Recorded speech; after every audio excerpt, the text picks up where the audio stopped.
the joint public session of Congress that canvassed the votes for presidential and vice presidential candidates in the national elections held on the 9th of May, 2022.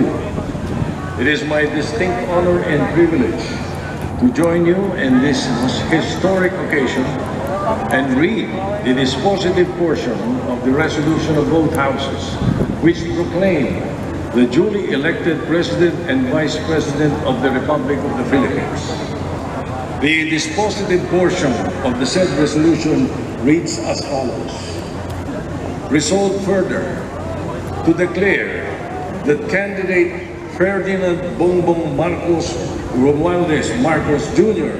and candidate Sara Zimmerman Duterte received the highest number of votes cast for President and Vice President respectively on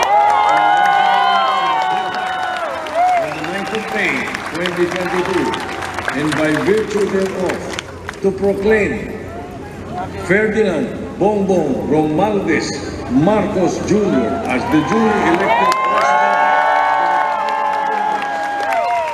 and Sara Zimmerman Duterte as the duly elected Vice President of the Republic.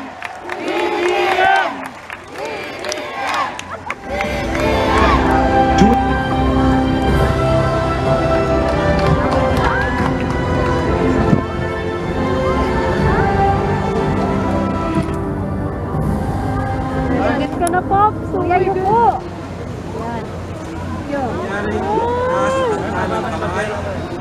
At wikain ang mga sumusunod. Ako, si Ferdinand Romualdez Marcos Jr. Si Ferdinand Romualdez Marcos Jr. ay mataimtim na nanunumpa. Natutuparin ko ng buong katapatan at sigasig. Natutuparin ko ng buong katapatan at sigasig Ang aking mga tungkulin ang aking mga tungkulin bilang Pangulo ng Pilipinas. bilang Pangulo ng Pilipinas. At ipagtatanggol Ang kanyang konstitusyon. ang kanyang konstitusyon. Ipatutupad ang mga batas nito. Ipapatupad ang mga batas nito. Magiging makatarungan sa bawat tao. Magiging makatarungan sa bawat tao. At itatalaga ang aking sarili At itatalaga ang aking sarili sa paglilingkod sa bansa. sa paglilingkod sa bansa. Kasi hanawa ako ng Diyos. Kasinawan ako ng Diyos. Congratulations!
Excellencies, ladies and gentlemen, the President of the Republic of the Philippines, President Ferdinand Romualdez Marcos Jr.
His Excellency David Hurley, Governor General of Australia, and First Lady Linda Hurley, Their Excellencies, Special Envoys, and Heads of Delegations, His Excellency Most Reverend Charles John Brown, and the esteemed members of the Diplomatic Corps, Vice President Sara Duterte,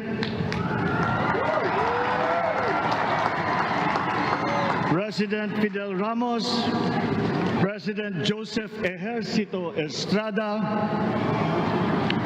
President Gloria Macapagal Arroyo,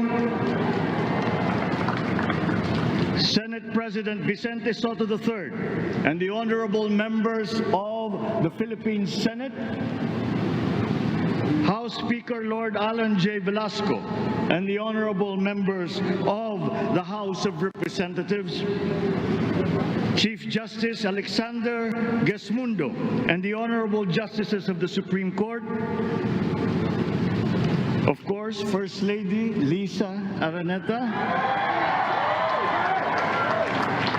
and my children, Alexander, Sandro, Simon, and Vincent. I cannot proceed without a special greeting, of course, to the former First Lady Imelda Romualdez Marcos.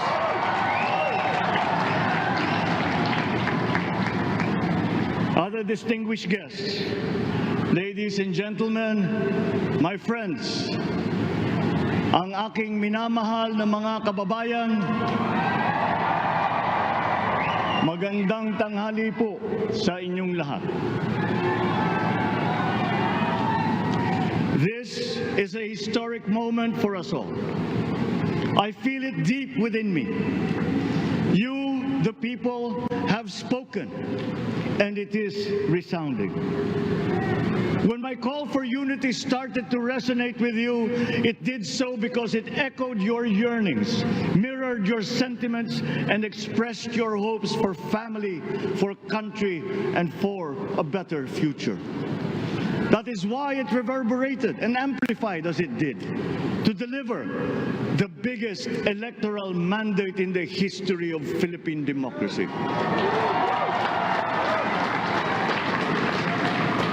By your vote, you rejected the politics of division. I offended none of my rivals in this campaign. I listened instead to what they were saying. And I saw little incompatibility with my own ideas about jobs, fair wages, personal safety, and national strength, and ending want in a land of plenty. I believe that if we but focus on the work at hand and the work that will come to hand, we will go very far under my watch. You believe that too. At pinakinggan ko ang tinig ninyo na ang sinisigaw ay pagkakaisa, pagkakaisa, pagkakaisa.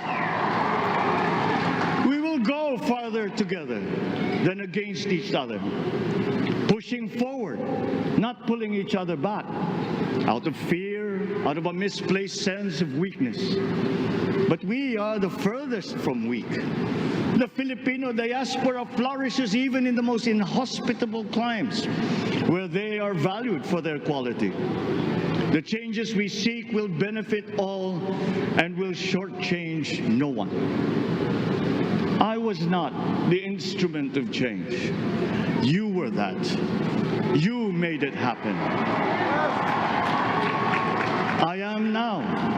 You picked me to be your servant, to enable changes to benefit all. I fully understand the gravity of the responsibility that you've put on my shoulders. I do not take it lightly, but I am ready for the task. I will need your help. I want to rely on it. But rest assured, I do not predicate success on the wide cooperation that's needed. I will get it done. I once knew a man who saw what little had been achieved since independence in a land of people with the greatest potential for achievement, and yet they were poor. But he got it done, sometimes with the needed support, sometimes without. So will it be with his son. You will get no excuses from me.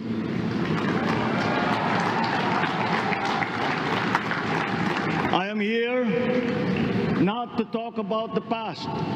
I am here to tell you about our future. A future of sufficiency, even plenty, of readily available ways and means to get done what needs doing. By you, by me. We do not look back, but ahead. Up the road that we must take to a place better than the one we lost in the pandemic. Gains made and lost, opportunities missed, well-laid plans superseded by the pandemic. Indeed, ours was the fastest growing economy in ASEAN by ways now outdated. We shall be again by a radical change in the way the world must now work to recover what we have lost in that fire and move on from there. We face prospects of the spread of the war abroad, of which we are totally blameless. We seek friendship with all. But our countries like ours will bear the brunt of it. And if the great powers draw the wrong lessons from the ongoing tragedy in Ukraine, the same dark prospect of conflict will spread to our part of the world. Yet, there is more out there. Like going forward by new ways of doing that the pandemic forces to adopt. A stronger resilience, quicker adaptability.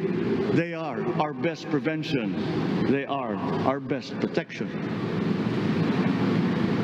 Quiet reflection in a rough and tumble campaign of a breadth and intensity never experienced revealed some of them, such as the willingness to listen despite the noise, the hesitation to quarrel over differences, and to never, ever give up hope of reconciliation. These gave me the peace to ponder deeper. There are hints of a road not taken that could get us out of here quicker to something better, something less fragile. There is also what you, the people, did to cope. But this time empowered by new techniques and more resources.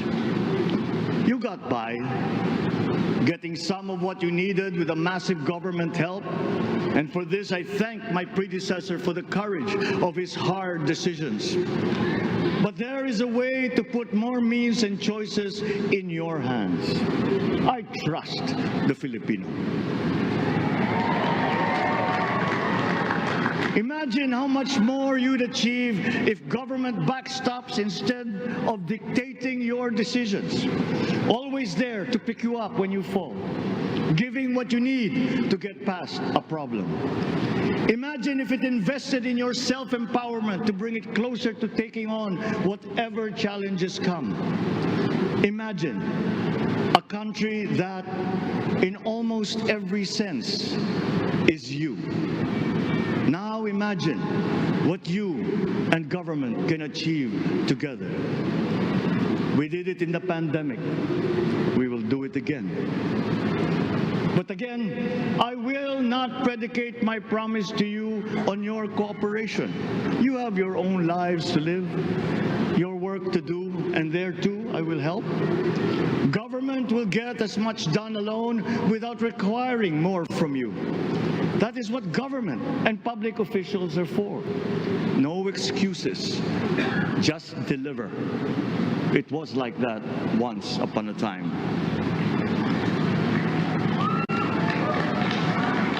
I did not talk much in this campaign.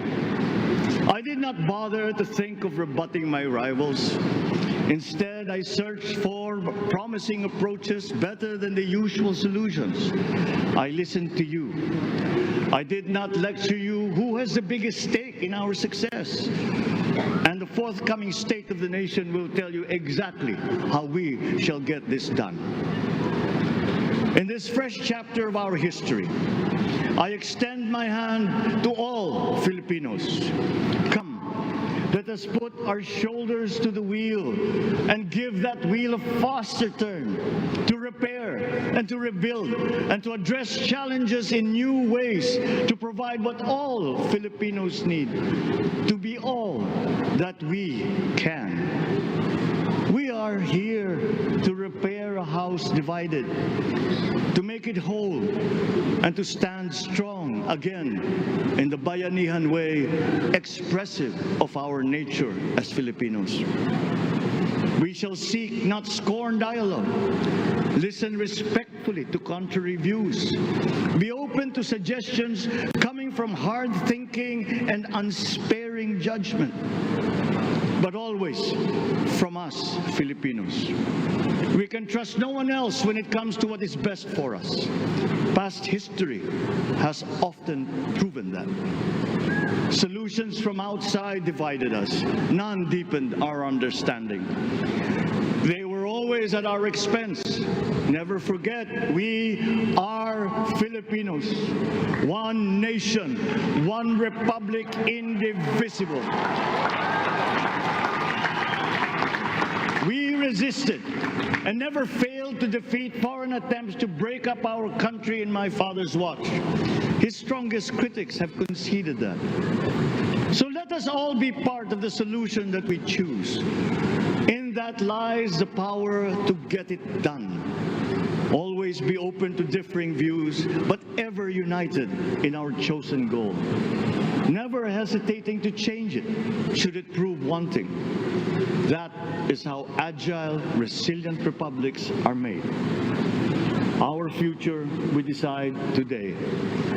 Yesterday cannot make that decision anymore, nor can tomorrow delay it. The sooner we start, the surer and quicker the prospect of achieving our future.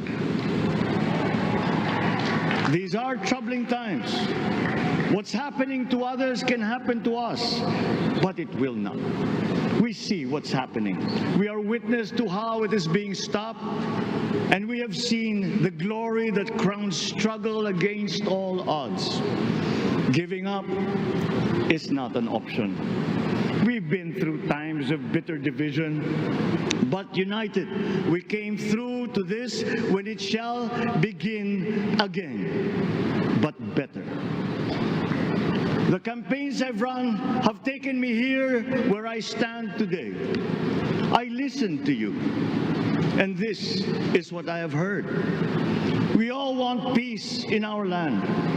You and your children want a good chance at a better life in a safer, more prosperous country. All that is within reach of a hard-working, warm, and giving race. Your dreams are mine. Pangarap nyo ay pangarap ko. How can we make them come true? How can we do it together? But I will take it as far as anyone with the same faith and commitment can, as if it depended entirely on himself. Sa pangarap na maging mapayapa ang ating bansa, ang pangarap nyo ay pangarap ko. Sa pangarap na maging maunlad ang ating bansa, ang pangarap nyo ay pangarap ko. At sa pangarap na maging mas masinang ang kinabukasan natin at ng ating mga anak, ang pangarap nyo ay pangarap ko. We are presently drawing up a comprehensive, all-inclusive plan for economic transformation. We will build back better by doing things in the light of the experiences that we have had, both good and bad. It doesn't matter. No looking back in anger or nostalgia. In the road ahead, the immediate months will be rough. but I will walk that road with you. The pandemic ravaged bigger economies than ours. The virus is not the only thing to blame. What had been well built was torn down. We will build it back better. The role of agriculture cries for the urgent attention that its neglect and misdirection now demands. Food self-sufficiency has been the key promise of every administration. None but one delivered. There were inherent defects in the old ways and in recent ways too. The trade policy of competitive advantage made the case that when it comes to food sufficiency, a country should not produce but import what other countries make more of and sell cheapest. Then came Ukraine. The most vulnerable when it comes to food are the countries furthest away from the conflict, those bearing no blame for provoking it. Yet they face the biggest risk of starvation. If financial aid is poured into them, though it never is, there is nothing to buy. Food is not just a trade commodity. Without it, people weaken and die. Societies come apart. It is more than a livelihood. It is an existential imperative and a moral one. An agriculture damaged and diminished by unfair competition will have a harder time or will have no prospects at all of recovering. Food sufficiency must get the preferential treatment the richest free trade countries always gave their agricultural sectors.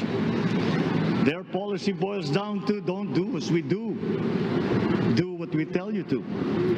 I am giving that policy the most serious thought if it doesn't change or make more allowances for emergencies with long-term effects. There is a parallel problem in our energy supply. Sufficient fossil fuel-free technology for whole economies has yet to be invented. And it is not seriously tried by rich countries.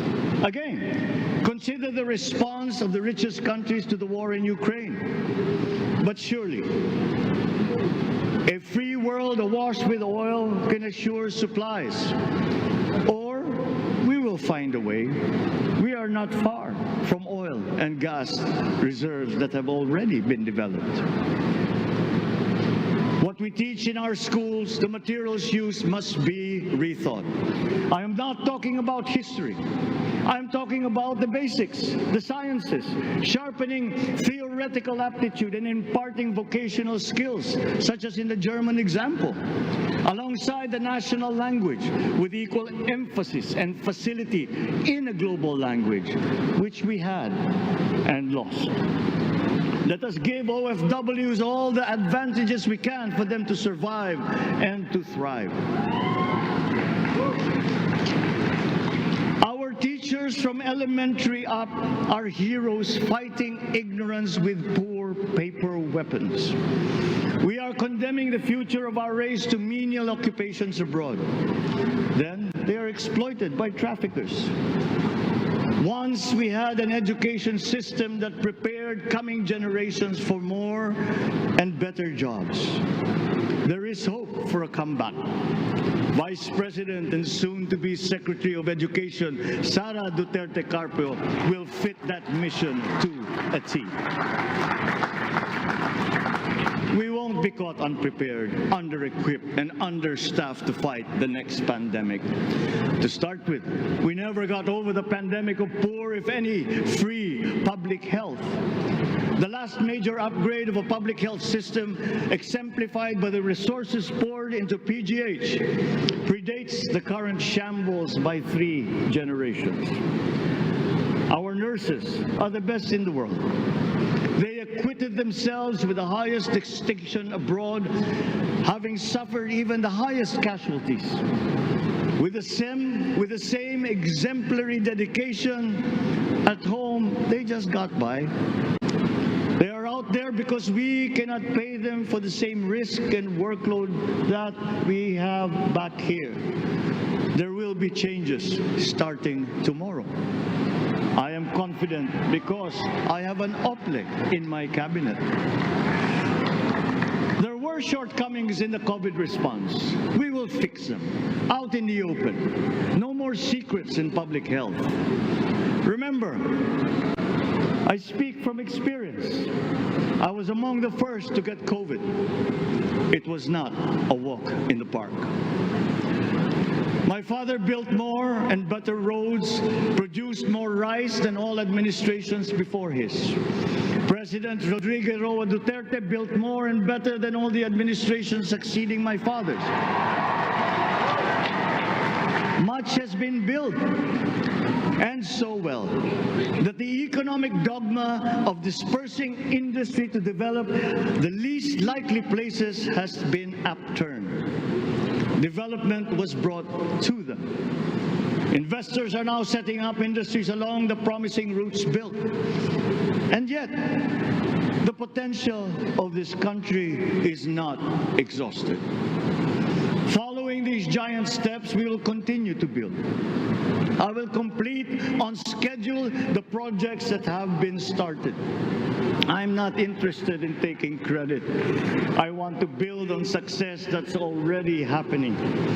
We will be presenting the public with a comprehensive infrastructure plan. 6 years could be just about enough time. No part of our country will be neglected. Progress will be made wherever there are Filipinos, so no investment is wasted.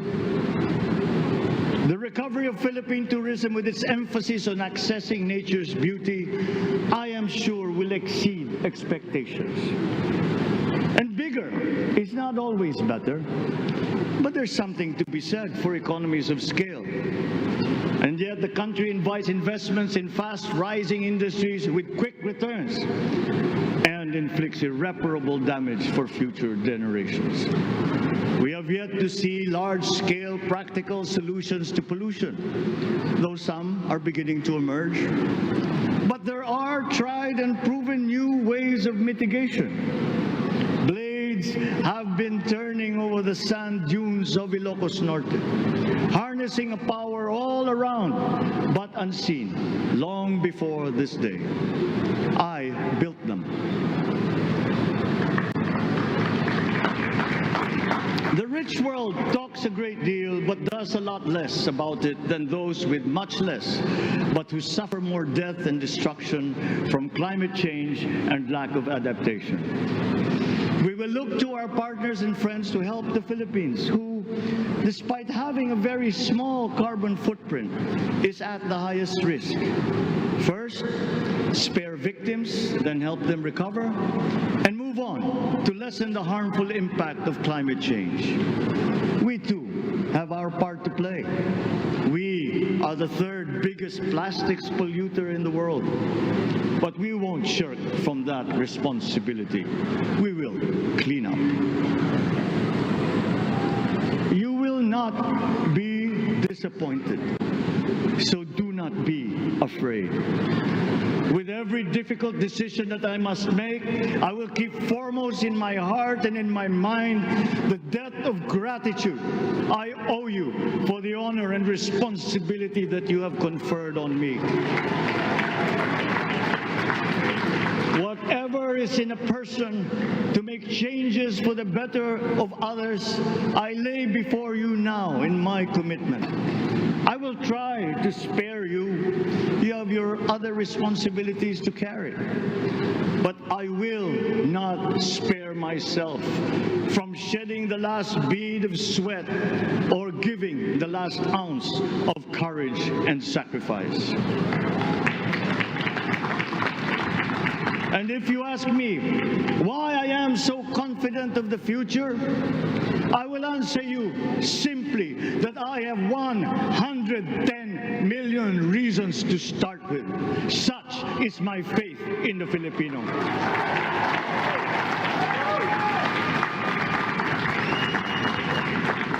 Believe, have hope. The sun also rises like it did today and as it will tomorrow. And as surely as that, we will achieve the country all Filipinos deserve. God bless the Philippines. God bless our work.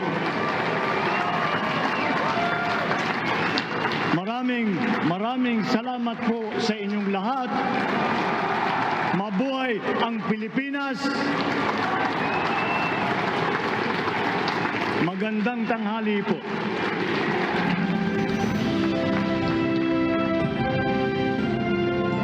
Excellencies, ladies and gentlemen, the President of the Republic of the Philippines, President Ferdinand Romualdez Marcos Jr.